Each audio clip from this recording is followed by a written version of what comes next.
नमस्कार, आप देख रहे हैं अपना बिहार। मैं हूं आपके साथ विभा उपाध्याय। बड़ी खबर इस वक्त बुलेटिन में कटिहार से आ रही है, जहां पर नाव हादसे में 3 लोग लापता बताए जा रहे हैं। नाव में सवार होकर गंगा के दियारे इलाके में परवल तोड़ने के लिए किसान जो है वो गए हुए थे।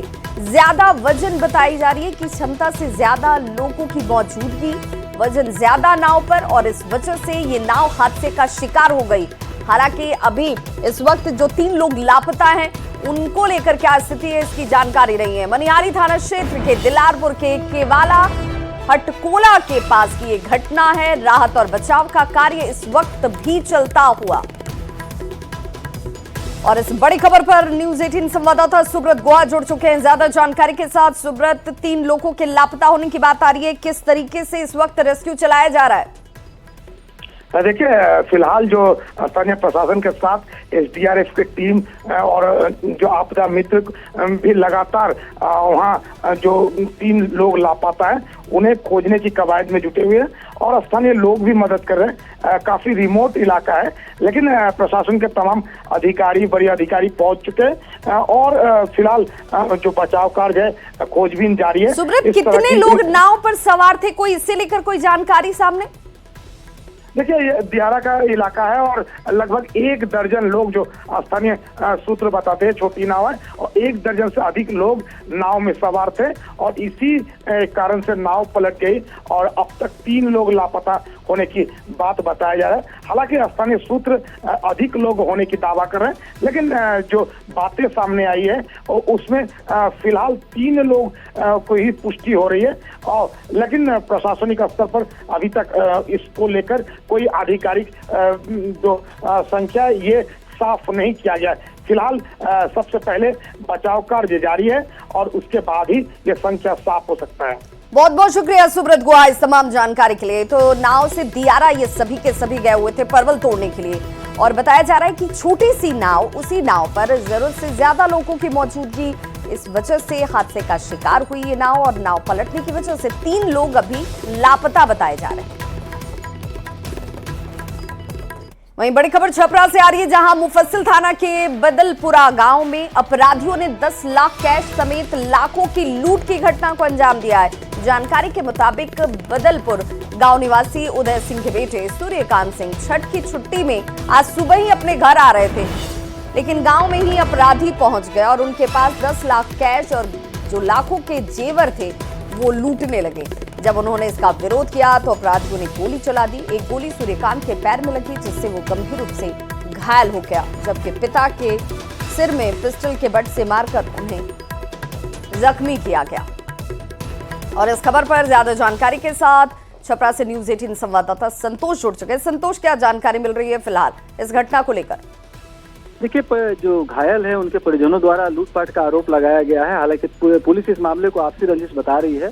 पुलिस का कहना है कि किसी दुश्मनी के कारण इस घटना को अंजाम दिया गया। हालांकि अभी तक अपराधियों की पहचान नहीं हो सकी है, जिस कारण से पूरे घटना पर संशय बरकरार है। जैसा कि पीड़ितों का कहना है कि जो अपराधी थे वो 8 की संख्या में थे और बाइक पर सवार थे और इस घटना का अंजाम देने के बाद 2 अलग अलग दिशा में भाग गए, जिनकी पहचान नहीं हो सकी है। लेकिन सबसे बड़ी बात है कि ये जो पीड़ित है, जिसको गोली मारी गई है, वो आज ही अपने गाँव छठ की छुट्टी मनाने के लिए आया हुआ था और जैसे ही वो घर में अपने प्रवेश किया, उसके साथ ही अपराधी भी उस घर में घुसे हैं और उसे सीधे निशाना लगा कर उसको गोली मारे हैं। उसके पिता को भी जख्मी किए हैं और घर के महिलाओं से जेवर लूटे हैं, जैसा कि आरोप लगाया जा रहा है। इस पूरी घटना को पुलिस जांच कर रही है। हालांकि अभी तक अपराधियों की पहचान नहीं हो सकी है, लेकिन पुलिस से मान के चलिए कि पूरी नियोजित साजिश के तहत इस घटना को अंजाम दिया गया है और कहीं ना कहीं पुरानी रंजिश हो सकती है इस मामले में। बहुत बहुत शुक्रिया संतोष गुप्ता इस तमाम जानकारी के लिए।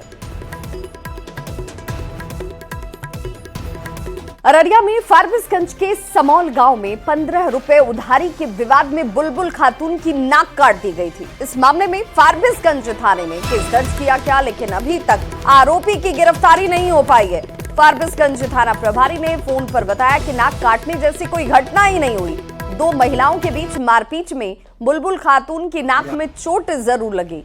इस खबर पर ज्यादा जानकारी दे रहे हैं संवाददाता Satish Kumar.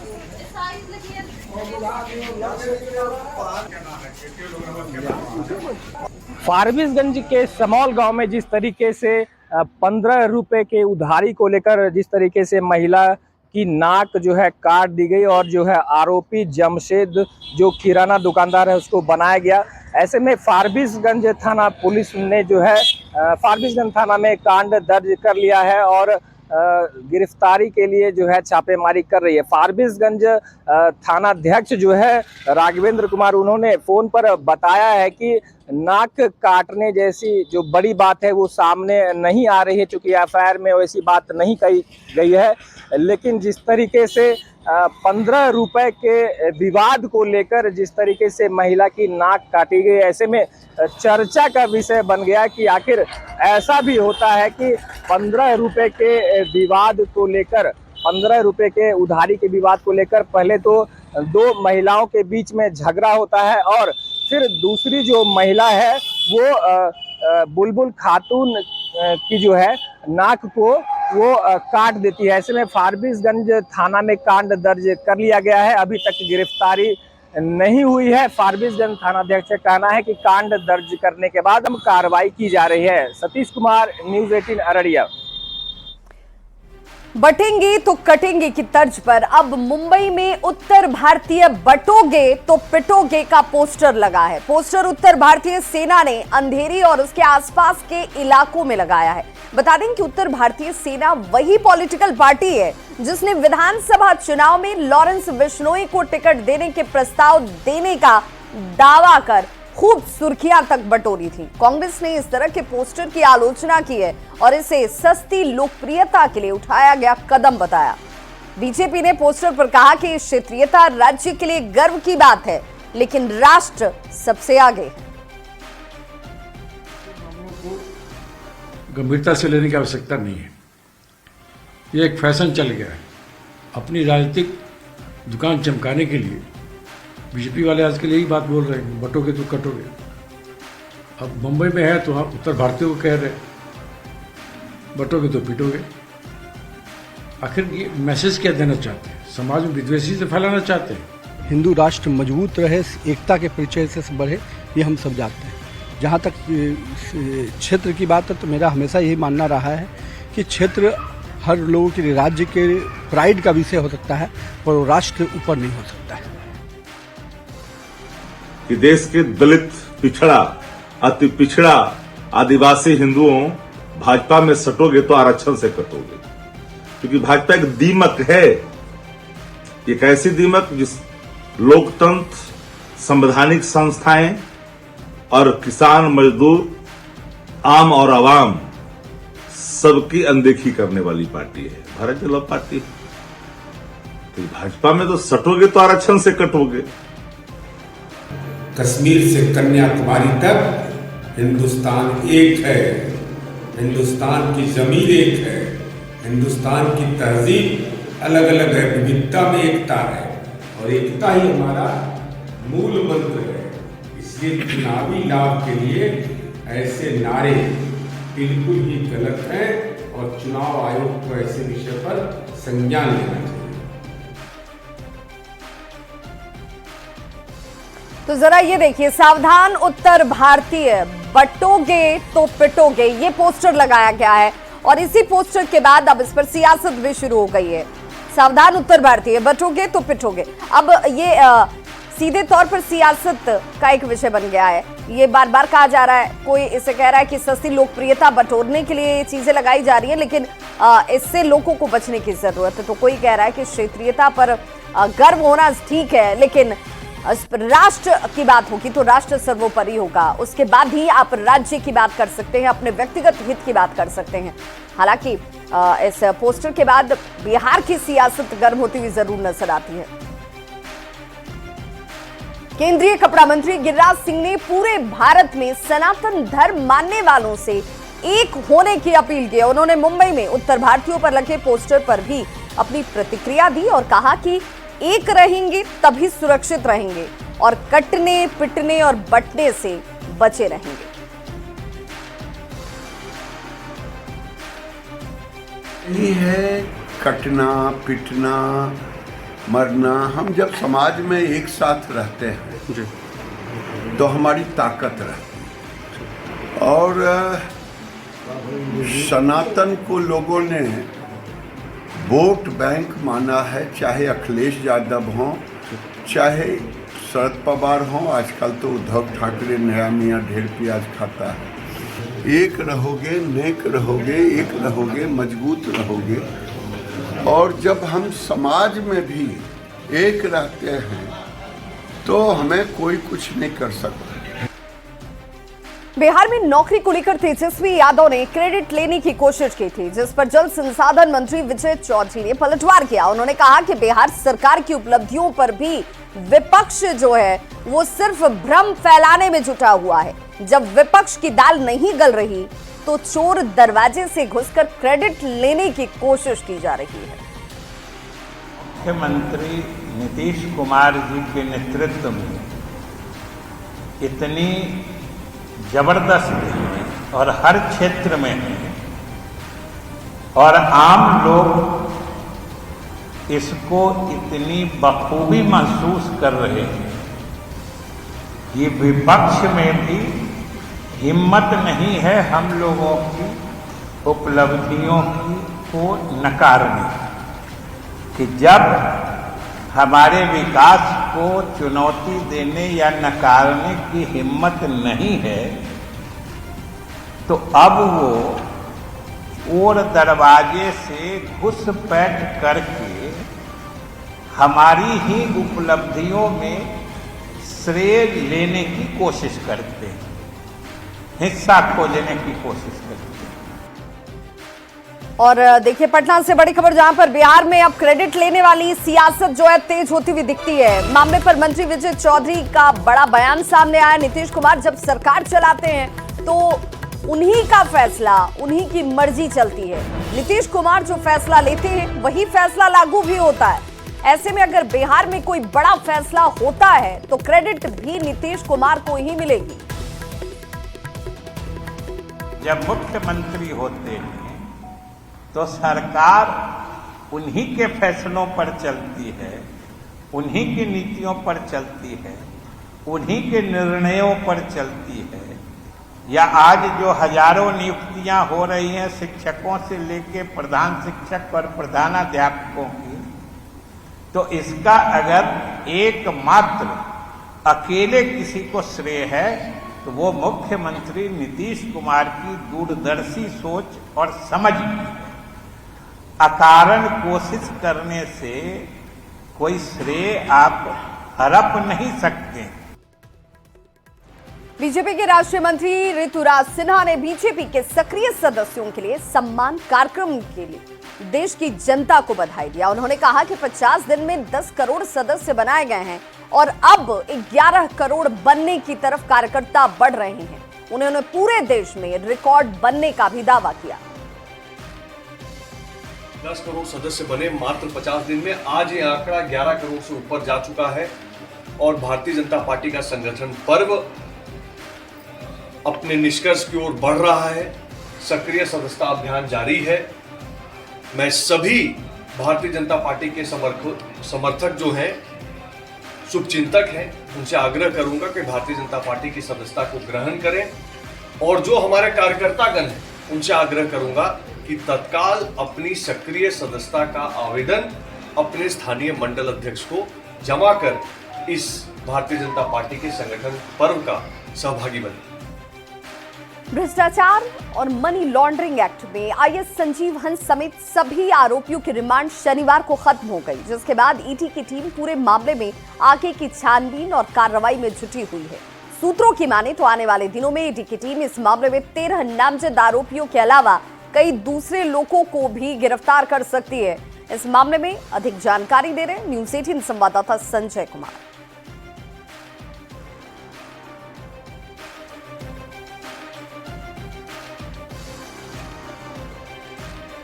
Money laundering act में ईडी यानी प्रवर्तन निदेशालय की टीम ने जिन 5 आरोपियों को रिमांड पर लिया था, एक एक कर उन सभी को वापस बेऊर जेल भेज दिया है।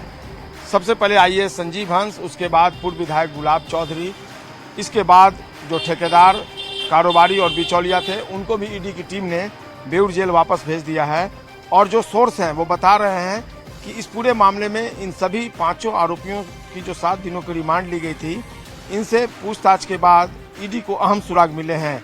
जांच एजेंसी उस पर अब छानबीन करने में जुट गई है और सोर्स ये भी बता रहे हैं कि आने वाले दिनों में जो ईडी है इस पूरे मामले में जो नामजद आरोपी हैं उनके अलावा कुछ और लोगों की भी गिरफ्तारी कर सकती है। यानी निश्चित तौर पर इस पूरे मामले में कई और लोग जो हैं वो ईडी के शिकंजे में आ सकते हैं। इसके अलावा जो अवैध संपत्ति के संबंध में डिटेल्स मिला है ईडी को, उसकी रिकॉर्डिंग भी की गई है। इसे ईडी कोर्ट में साक्ष्य के तौर पर पेश करने वाली है। इन सभी पर बिहार की जांच एजेंसी स्पेशल विजिलेंस यूनिट ने भी अपने यहाँ आय से अधिक संपत्ति का केस दर्ज किया है और जो सोर्स है वो बता रहे हैं कि स्पेशल विजिलेंस यूनिट भी इन सभी आरोपियों को नोटिस दे सकती है और पूछताछ के लिए तलब कर सकती है।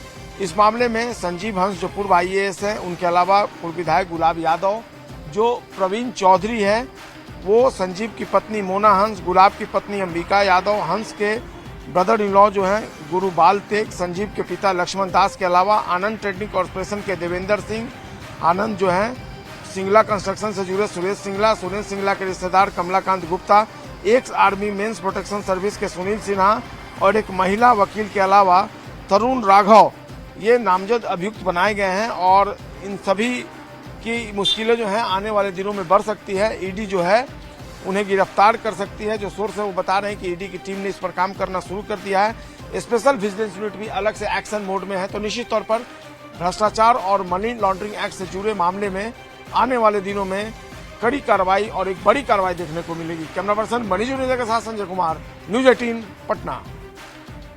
और अब बात प्रदूषण के असर की, जो इस वक्त चिंता का विषय बना हुआ है। गोपालगंज की बात करें तो प्रदूषण का असर यहां भी लगातार बढ़ रहा है। प्रदूषण बढ़ने की वजह से लोगों को परेशानी उठानी पड़ रही है।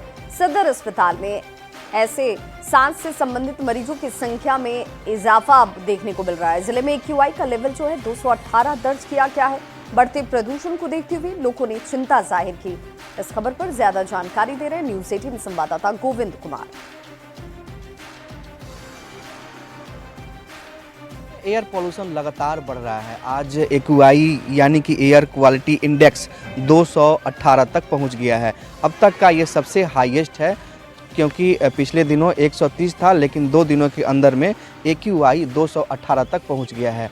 तो एयर पोल्यूशन खराब श्रेणी में आ चुका है। मौसम विभाग ने एयर पोल्यूशन को लेकर लोगों से सतर्कता बरतने और खेतों में पराली नहीं जलाने की अपील की है।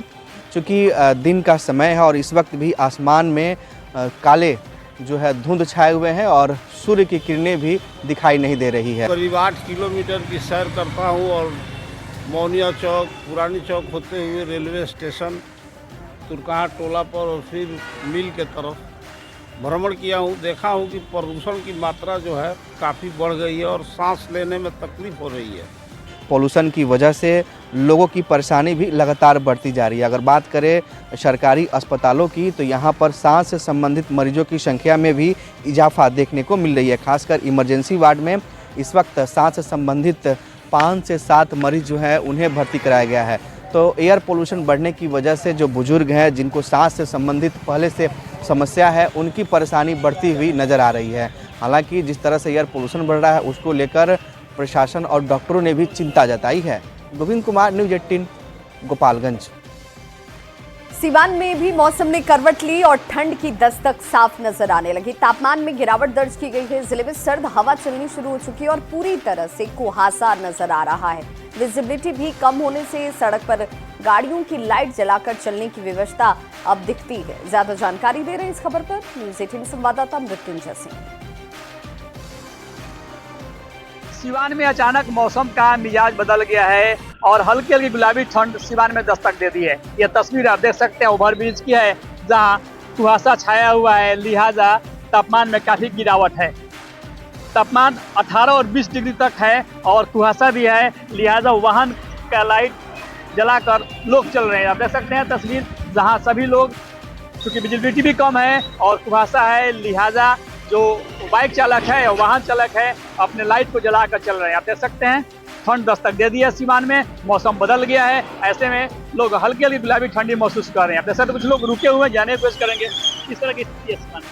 अभी आज सुबह से कुहासा छाया हुआ है, टेम्परेचर भी 18 डिग्री के आसपास में है और सुबह से काफ़ी ठंड महसूस भी हो रही है। लग रहा है कि गुलाबी ठंड का एकदम आगमन हो चुका है।